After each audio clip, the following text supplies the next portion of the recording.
Everyone thought I was an idiot, until I was the only one who could unlock my best friend's boyfriend's phone and go through his camera roll. At first, we thought it would just be photos of other girls, but turns out, he's an evil beast, so we ruined his life. I never learned how to read and write until I was 10, so sometimes when I'm typing I pretend to misspell things in a funny way to play it off. For example, asparagus turns into asparagus. I frequently smack myself in the head from opening the door too fast, and one time I even gave myself a concussion. But if there's something I'm good at, it's remembering people's birthdays, because I remember everyone's. The cashier from a store I used to live beside when I was 4, May 30th, 1999. The librarian who told me I had nothing going on behind the eyes when I was 11, March 19th, 1973. The girl from my high school who threw up on the field trip bus and never came back to school, October 9th, 2004. But unfortunately, this talent isn't enough to pull you through life. So I am currently 22, working 40 hours a week at a local Quick Check, with nothing but a nicotine addiction and a high school diploma. But luckily somehow, this story isn't just about a pity party, because it's a pity party with a happy ending. One day, out of nowhere, a girl came running in so fast that the door slammed against the shelf. Her face was so red and puffy that I could barely recognize who she was, and it wasn't until she started saying my name in between breaths that I figured it out. She was my ex-best friend from senior year. It's not like anything super bad happened between us. She just sort of forgot about me when she moved away for college, but I never stopped thinking about her. Lily didn't even say anything. She just plopped a phone down on the table and told me to unlock it. I was so confused that I couldn't even move, and that's when she told me the password was her boyfriend's grandmother's birthday. There was a sort of pleading look of desperation in her eyes, so I set aside the craving for an explanation and just put it in. Her little thumbs started moving around so fast you could have sworn they were on fire. Her eyes were glued to the screen. Well, the store was empty, so I figured that was my chance to figure out what was going on and take a peek over her shoulder. Based on the lock screen,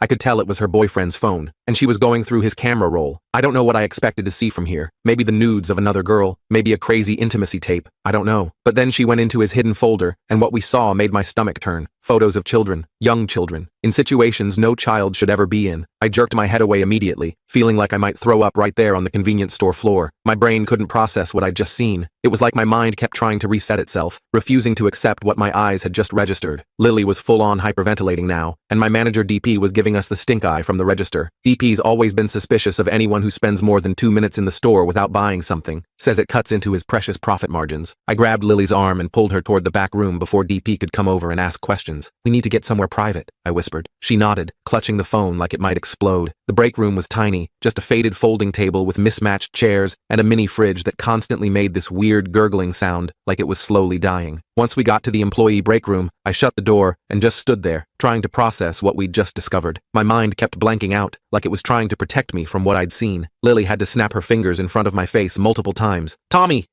focus, what do we do?" she kept saying. I shook my head to clear it and pulled out my phone. "We call the police, right now. This is serious shit, Lily." But she grabbed my wrist so hard her nails dug in. I'd never seen her like this before. Lily had always been the calm, collected one in high school, while I was the one constantly forgetting my homework or walking into door frames. Still do that sometimes, embarrassingly enough. "No, not yet. Wilder will know it was me who found it. You don't understand. He has a temper.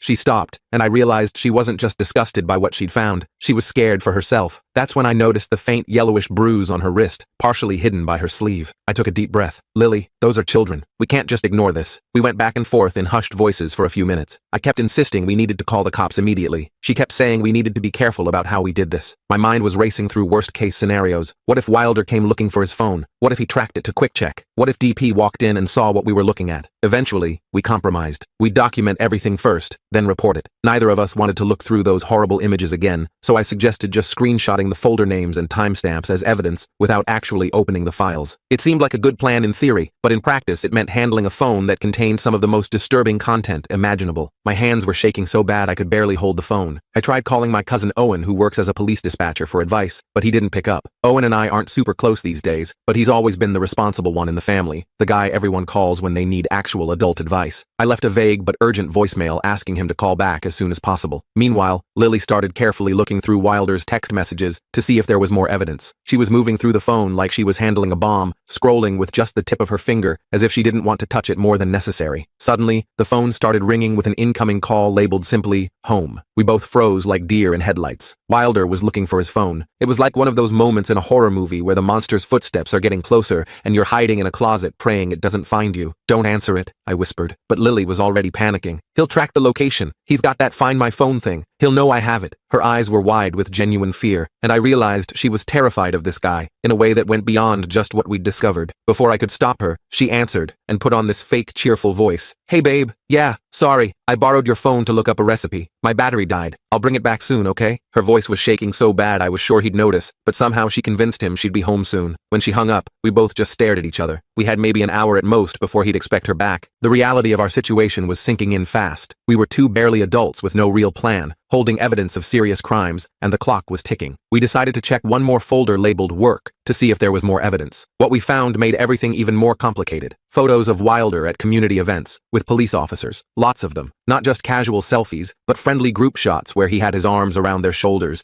beers in hand, everyone smiling like old buddies. "He's friends with cops," I said, stating the obvious. My heart sank even further, if that was possible. "His Uncle Frank is a state trooper," Lily whispered. "He brags about it all the time. Says he can get out of any ticket." She twisted a strand of hair nervously, a habit I remembered from high school whenever she was stressed about a test. "Great. So reporting to local police might be risky. We should go to the state police then," I suggested, trying to sound more confident than I felt. "Frank is state police," she replied, looking more hopeless by the second. Of course he was. Just then, the break room door swung open, and my coworker Sassy walked in. Sassy's been working at Quick Check even longer than me, going on 6 years now. She's in her late 20s, has purple hair that somehow never seems to fade, and takes exactly zero crap from anyone, especially DP. She took one look at our faces and immediately knew something was wrong. "You guys okay?" When neither of us answered, she added, "I can cover your shift if you need to bounce, Tommy." I've never been more grateful for Sassy's no questions asked attitude. She's the kind of person who will help you bury a body and never bring it up again, which, given our current situation, felt uncomfortably relevant. I thanked her and accepted the offer immediately. We needed to get somewhere safe to figure out our next steps. My car was in the shop though, so Lily suggested we go to her friend Frankie's apartment nearby. Frankie lived in one of those converted Victorian houses near campus that had been chopped up into tiny apartments with weird layouts and perpetually questionable plumbing. We were about to leave through the back door when Lily's phone started ringing. Wilder again. She answered on speaker so I could hear. "Hey, beautiful. I was thinking we could go out for dinner later. That Italian place you like?" His voice was so normal, so sweet. It made me feel sick knowing what we'd just found on his phone. The disconnect between his caring boyfriend tone and what we knew about him was jarring, like psychological whiplash. Lily managed to sound somewhat normal as she told him she'd text him later about dinner plans. I wondered how many times she'd had to fake being okay with him. We hurried to Frankie's apartment, which was thankfully only a few blocks away. Frankie answered the door in pajama pants and a tank top, clearly confused by our unexpected visit. She was a tall girl with a sleeve of colorful tattoos and short blonde hair that stuck up in every direction. I'd met her a couple times when she and Lily were still in high school, but we'd never really talked much. Frankie was understandably reluctant when we tried explaining the situation. "I don't want to get involved in relationship drama," she started, but I cut her off. "It's not drama, it's a crime, a serious one." I showed her just one of the folder names. I didn't want to traumatize another person with the actual contents. Her expression changed immediately. "Holy shit," she whispered. "What do we do?" That was the million-dollar question. None of us knew exactly how to handle this. We were just a bunch of young adults who barely knew how to file taxes or remember to get oil changes. Suddenly dealing with something so dark and serious, it felt like we'd stepped into an episode of Law and Order. Frankie suggested contacting a child advocacy center instead of going directly to police, but none of us knew how to do that. She started researching options on her laptop while Lily and I paced around her living room. The apartment was tiny but cozy, with string lights hanging across the ceiling and movie posters covering most of the walls. It would have been a nice place to hang out under literally any other circumstances. Finally, Owen called me back. I put him on speaker and explained the situation as calmly as I could. "If this guy has connections in law enforcement, you need to be strategic," he warned. "Document everything properly before making a formal report." He had this authoritative tone that reminded me of when we were kids, and he'd explain the proper way to build a fort or ride a bike. Owen recommended we use an anonymous reporting hotline, but Lily worried that wouldn't be enough to get immediate action. Then she dropped another bombshell. "I've seen him do suspicious things before," she admitted quietly. "He volunteers as a photographer at youth sports events. I thought it was just community service, but..." She started sobbing, clearly feeling partially responsible for not seeing the signs sooner. Her shoulders shook with each breath, and I could see the weight of realization crushing her. I tried to comfort her, but I've always been awkward with emotional stuff. My attempt at a hug just made her cry harder. I've never been good at the whole physical comfort thing. My mom says I've had personal space issues since I was a toddler. Frankie stepped in with tissues and a glass of water, handling the emotional support better than I could. Wilder called Lily again, asking when she'd be home. She couldn't keep lying convincingly, so she told him she was having a girls' night at Frankie's, which bought us until morning. He seemed to accept this excuse, which gave us a small window of time. Owen suggested transferring some of the evidence to a secure cloud storage, but we were afraid of leaving digital traces. If Wilder was tech-savvy enough to have hidden folders, figures he might be monitoring his accounts for suspicious activity. Owen walked us through using an anonymous email to send encrypted files. Meanwhile, Frankie found a child advocacy center with a 24-hour hotline and called them. She put it on speaker so we could all hear, but after explaining we had evidence of child exploitation, they put her on hold for over 20 minutes, which drove me absolutely crazy. The hold music was this tinny, repeating melody that seemed to get more irritating with each loop. I started ranting about how the system always fails victims when they need help most. I got louder and louder until Lily literally had to put her hand over my mouth to quiet me down. "The neighbors will hear," she hissed. Frankie's apartment had those paper-thin walls where you could practically hear someone blinking in the next unit. The advocacy center finally answered and gave us instructions on how to report, but explained the process could take days to initiate an investigation. Days. Kids were in danger right now. We needed a more immediate solution. I felt like I was going to explode with frustration. Lily briefly suggested confronting Wilder directly, but we all shut that down immediately. That would be incredibly dangerous. Instead, we decided one of us needed to keep him distracted, while others gathered more evidence. The problem now was where Lily would stay. She couldn't go back to the apartment she shared with Wilder. That much was obvious. Frankie offered her apartment as a safe house, but mentioned her roommate was coming home soon. A roommate who was known for gossiping. Not a good option. I thought about offering my place, but then remembered my roommate Gimli worked with Wilder at their day jobs. Also, not an option. Plus, my apartment was basically a glorified closet with mysterious stains on the carpet that predated my tenancy. We were running low on ideas when Owen called back. He'd spoken with a trusted detective named Leo, who could meet us in the morning. That was something at least. Leo apparently specialized in crimes against children and worked in a different jurisdiction, which might help avoid Wilder's police connections. But we still needed somewhere to stay for the night. We decided on a cheap motel, paying cash to avoid leaving a trail. The first two places we tried were fully booked. Apparently there was some kind of convention in town. The lady at the second motel desk told us it was a regional meeting of model train enthusiasts, which seemed absurdly mundane compared to the nightmare we were dealing with. We ended up at the sketchy Starlight Inn on the edge of town, the kind of place that probably rented rooms by the hour if you asked the right way. The room smelled like cigarettes and cheap air freshener trying to cover up the cigarette smell. I offered to sleep on the floor so Lily and Frankie could take the beds, but honestly, none of us could sleep anyway. We spent the night making a timeline of everything we knew about Wilder. Lily revealed more concerning patterns, how he often volunteered at the community center where elementary school kids had after-school programs, how protective he was of his phone, how he'd get angry if she touched his computer. She described times when he'd disappear for hours and come back with no explanation, or how he had a separate laptop he kept locked in his car. We checked his social media accounts for more evidence, but they were surprisingly minimal and clean. The guy was careful about his public image. Around 2 a.m.,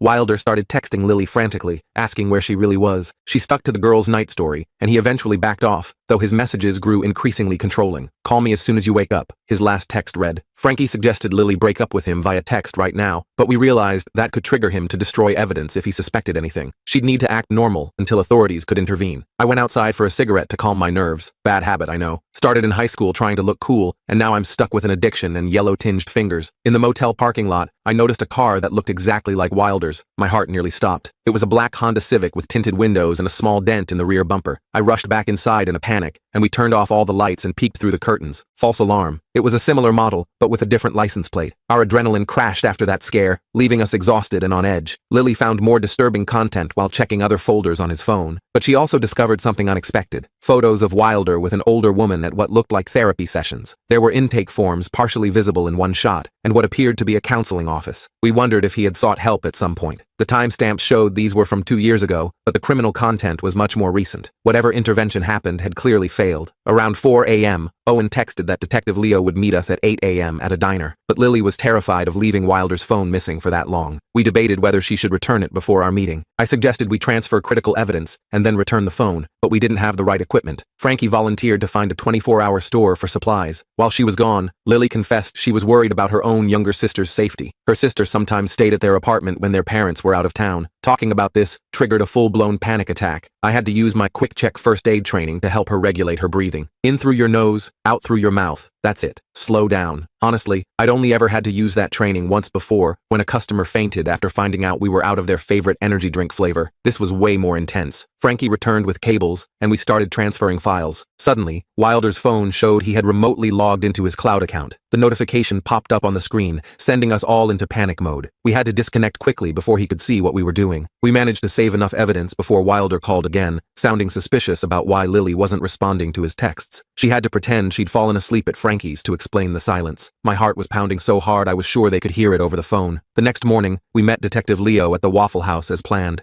He arrived in plain clothes, which immediately made me suspicious. I insisted on seeing identification before we'd discuss anything. Turns out I watched too many crime shows. He was legitimate, and explained he worked in the Crimes Against Children unit. He was a middle-aged guy with salt and pepper hair and the kind of tired eyes that had clearly seen too much. He warned us that the investigation would be complicated by Wilder's connections and suggested we file the report in the neighboring county. We showed Leo the evidence we'd gathered, but he explained some of it might not be admissible since we accessed the phone without authorization. That's when I learned that finding evidence illegally can sometimes hurt a case more than help it. We needed Lily to provide additional context and testimony. His coffee grew cold as we talked through options, the syrup from his waffle congealing on his plate. Lily agreed to make a statement, but was terrified of retaliation. Leo explained the procedures for getting an emergency protective order. I wanted to stay with Lily throughout the process, but Leo explained that since I wasn't family or her current partner, I had to wait separately while she gave her statement. I hated leaving her alone, but those were the rules. At least Frankie could stay with her as emotional support. While waiting, I struck up a conversation with a social worker named Peter, who worked with abuse victims. He had kind eyes and a gentle voice that seemed at odds with the horrific cases he handled daily. Hearing about the cases he handled made my anxiety spike, and I had to step outside for another cigarette. Peter followed me outside and explained the support systems available for Lily, but he also warned that many victims face backlash from mutual friends. I promised myself I'd stick by her no matter what happened. The autumn air was crisp, and I noticed the leaves were starting to change color. It seemed wrong that the world could be so beautiful while containing such ugliness. Leo finally came out to update me on their plan to obtain a search warrant, but executing it would take time. He suggested I take Lily somewhere safe for at least 24 hours. I called my Aunt Admin, who lived an hour away, to ask if we could stay with her. I couldn't tell her exactly why, so I had to be vague about our emergency situation. Admin has always been the family fixer, the one who shows up with casseroles when someone's sick, or offers her spare bedroom when couples fight. She agreed to host us, but mentioned she was hosting a church group that evening, so we'd need to arrive after 9 p.m. to avoid questions. Before we could go to Admin's, Leo advised Lily to return Wilder's phone to avoid tipping him off. She was terrified of seeing him, so I offered to drop it off while he wasn't home. We drove to Wilder's apartment complex, and I was about to place the phone in his mailbox when the main door opened. I had to pretend to be delivering food to avoid suspicion from the neighbor who was leaving the building. I fumbled with an imaginary delivery bag, nodding awkwardly as they passed. With the phone successfully returned, we headed toward my aunt's house. Halfway there, Lily got a text from Wilder saying he'd found his phone and was coming over to Frankie's to pick her up. We had to warn Frankie immediately. My hands were shaking so bad I could barely dial her number. Frankie agreed to tell Wilder that Lily had left earlier, but he didn't believe her and started pounding on her door. I could hear the commotion over the phone, his angry voice growing louder, Frankie trying to stay calm. She had to call campus security to get him to leave. We finally arrived at Admin's house, physically and emotionally exhausted. As we pulled into the driveway, Lily received dozens of angry texts from Wilder. The notifications kept coming, one after another, her phone buzzing continuously like an angry bee. We realized he suspected something, and our safe haven might not remain safe for long. Admin greeted us with warm hugs and hot chocolate, asking few questions but clearly concerned. Her house smelled like cinnamon and clean laundry, so normal it almost made me cry. The next morning, Leo called to inform us they had executed the search warrant at Wilder's apartment, but Wilder had already deleted many files from his devices. The investigation hit its first major obstacle. Leo assured us they had tech specialists who could recover deleted files, but the process would take time. We needed to prepare for a lengthy investigation. Lily wanted to return to her apartment to get more clothes, but it was too risky to go there. My aunt offered to take her shopping for essentials. I stayed behind to coordinate with Owen about next steps, but then discovered Wilder had somehow gotten my phone number and started calling repeatedly. Each time my phone rang with an unknown number, my stomach would clench. I had to block his number and change my privacy settings on all my social media accounts. Admin returned with Lily and some new clothes, but she was asking increasingly pointed questions about our situation. She kept giving me these concerned looks that reminded me of when I was a kid, and she caught me trying to hide a broken vase. We decided to tell her a partial truth about Lily leaving an abusive relationship. Admin was sympathetic and offered to let us stay longer, but she was concerned about her address being discovered. She asked her neighbor, a retired security specialist named Joe, to help assess safety measures. Joe was in his 60s with a military buzz cut and a perpetual squint. He suggested basic security improvements for Admin's house, but implementing them would draw attention and possibly alert Wilder to our location. We decided to leave for a motel again despite our limited funds. I checked my bank account to see how long we could afford a motel. My savings were pitiful after years of minimum wage work. After rent, car payments, and my monthly data plan, I had just under $400 to my name. I called Sassy to ask if I could pick up extra shifts once things settled down. She agreed to help with shifts, but mentioned that a man had come into Quick Check asking questions about me. Real intense type, she said. kept asking when you'd be back. We realized Wilder was actively searching for us. Leo called with news that they'd recovered some files and identified several victims, but the evidence suggested Wilder was part of a larger network. The case was expanding beyond just him. I felt relieved that progress was being made, but then Lily received a group text from mutual friends accusing her of making false allegations. Apparently,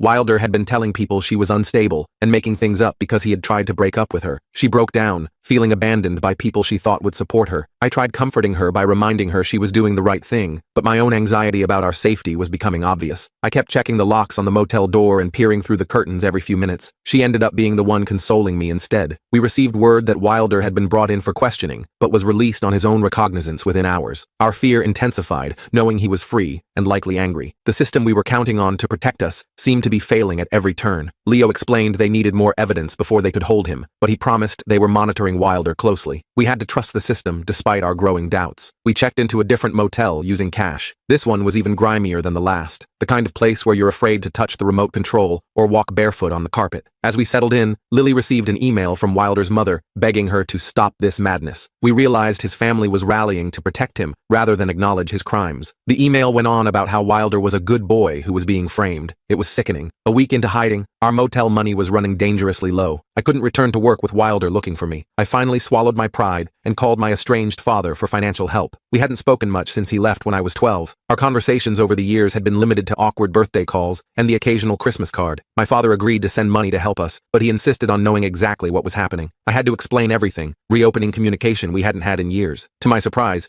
he was immediately supportive and didn't question our story for a second. The unexpected support from my father gave me hope, but Lily was receiving increasing harassment online from Wilder's friends. They were posting awful things about her character, calling her crazy and attention-seeking. We had to help her deactivate all her social media accounts. Leo informed us that their investigation had identified 3 minor victims from the photos, but building a case strong enough for prosecution was proving difficult. They needed more than just the photos. They needed testimony and corroborating evidence. We felt the weight of responsibility for these children's justice. I suggested we could contact a local journalist to put pressure on the investigation, but Leo explained that going public could compromise the case. Media attention might spook potential witnesses or alert others in the network to destroy evidence. He strongly advised against it. Lily decided she needed to formally withdraw from her college classes, but doing so required going to campus in person. She couldn't just disappear from her education without consequences. We planned a quick, careful visit during off hours. We arrived at the administration building when it should have been empty, but Wilder's friend spotted us in the parking lot. He was leaving late from some campus event, and his double take when he saw us was unmistakable. We had to abandon the plan and leave immediately. Frustration mounting, I contacted Peter, the social worker, for advice. He explained that the system often moves slowly in these cases. The legal process was designed to be thorough, not fast. We needed to focus on Lily's safety and healing while justice took its course. Peter connected Lily with a trauma counselor who could meet virtually, but insurance wouldn't cover the sessions. My father unexpectedly offered to pay for her therapy. The therapist helped Lily process her feelings of betrayal and guilt, but each session left her emotionally drained. I started learning basic cooking skills to make comfort food for her recovery days. I'd never been much of a cook. My culinary expertise had previously extended to microwave burritos and cereal. I attempted my first real meal, chicken soup, from scratch. I severely underestimated the cooking time and the amount of salt needed. We ended up ordering pizza at 11 p.m., laughing together for the first time in weeks. That small moment of normalcy gave us hope, but the next morning, Leo called with disturbing news that Wilder had filed a harassment complaint against Lily. It was a classic Darvo move: deny, attack, reverse victim, and offender. We had to meet with legal aid immediately. The legal aid attorney assured us that Wilder's complaint was a common intimidation tactic, but responding required Lily to appear at a hearing. We had to prepare her for facing him in court. I promised Lily I'd be right beside her in court, but the attorney explained that I might be called as a witness. I couldn't sit with her during the proceedings. Lily practiced her testimony with the attorney, but each rehearsal triggered panic attacks. We developed a grounding technique where she'd recite birthdays I had memorized to calm herself down. Your mom, April 8th, 1975. Your brother, November 23rd, 1999. It actually worked pretty well. The day of the hearing arrived and we got to court early, but security was much stricter than expected. We had to surrender our phones and wait in a packed hallway where Wilder could easily spot us. The courthouse was an old building with high ceilings and echoing hallways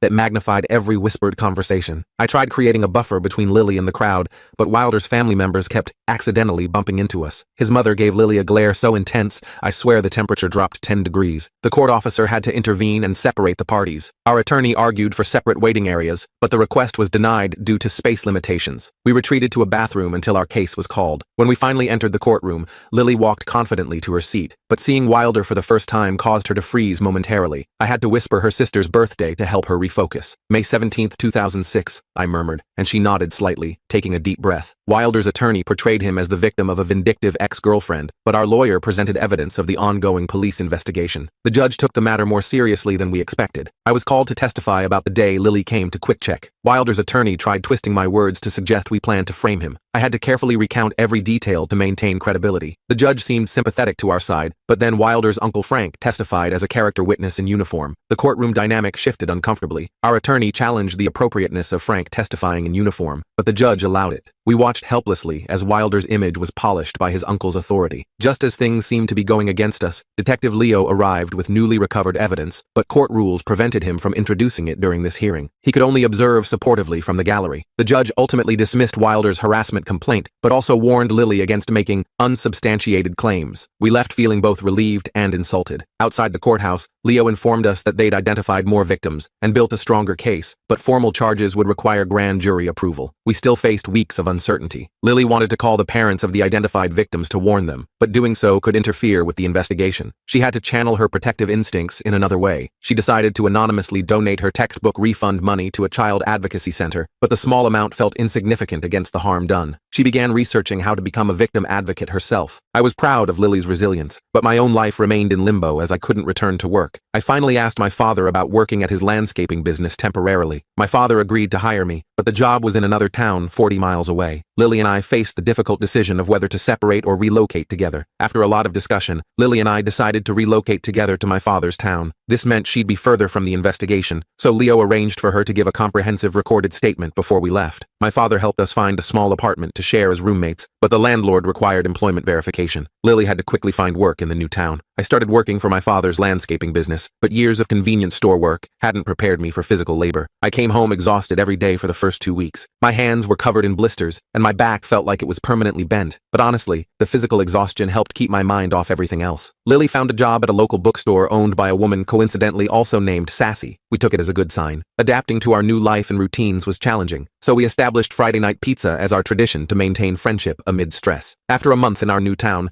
Leo called with news that the grand jury had indicted Wilder on multiple charges, but he had fled before arrest. A manhunt was underway. The news of Wilder's disappearance terrified us, but our new address wasn't connected to either of us officially. We found some security in our anonymity. Lily's therapist suggested she start journaling about her experience, but revisiting the trauma was overwhelming. She began writing children's stories about protecting boundaries instead. I found unexpected satisfaction in landscaping work, but still felt my life lacked direction. I started taking online classes toward an associate's degree in social services. 2 months into our new life, Leo called with news that Wilder had been apprehended trying to cross the Canadian border. The legal process would be lengthy, and we needed to prepare for a potential trial. The prosecutor wanted both of us to testify, but Lily was finally finding stability in our new town. We negotiated to give video depositions instead of appearing in person. My relationship with my father grew stronger as we worked together, but old tensions occasionally resurfaced. We started having Sunday dinners with ground rules against bringing up the past. Lily's children's stories caught the attention of her bookstore boss, but publishing them would mean going public with her experience. She decided to use a pseudonym to protect her privacy. News broke that 2 other men connected to Wilder's case had been arrested, but one was released due to a technicality. Our faith in the justice system remained fragile. Lily received a letter from one victim's mother, thanking her for coming forward, but reading it triggered her PTSD symptoms. We spent a difficult night where I recited birthdays until she could finally sleep. 6 months after our relocation, we received word that Wilder had accepted a plea deal to avoid trial. The sentence seemed too lenient, but we had to find peace in knowing he would at least be registered as an offender for life. Nearly 2 years have passed since that day Lily burst into Quick Check and changed both our lives forever. While justice wasn't perfect, Wilder got 8 years with possibility of parole after 5. The investigation ultimately identified 7 victims who received support and therapy they desperately needed. Lily's children's book series about Boundary Bear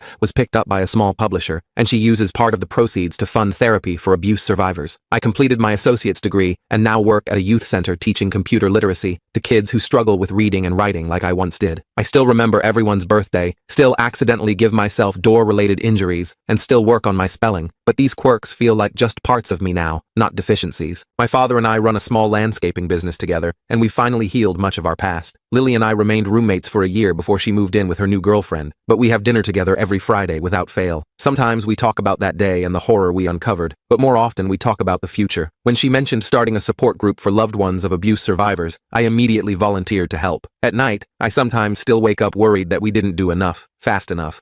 But then I remember the thank you letter from that mother, now framed on our wall. Because you were brave enough to act, my child can heal. And I realize that sometimes the most unlikely heroes are just people who remember the important things, like birthdays, and like doing what's right, even when it's hard.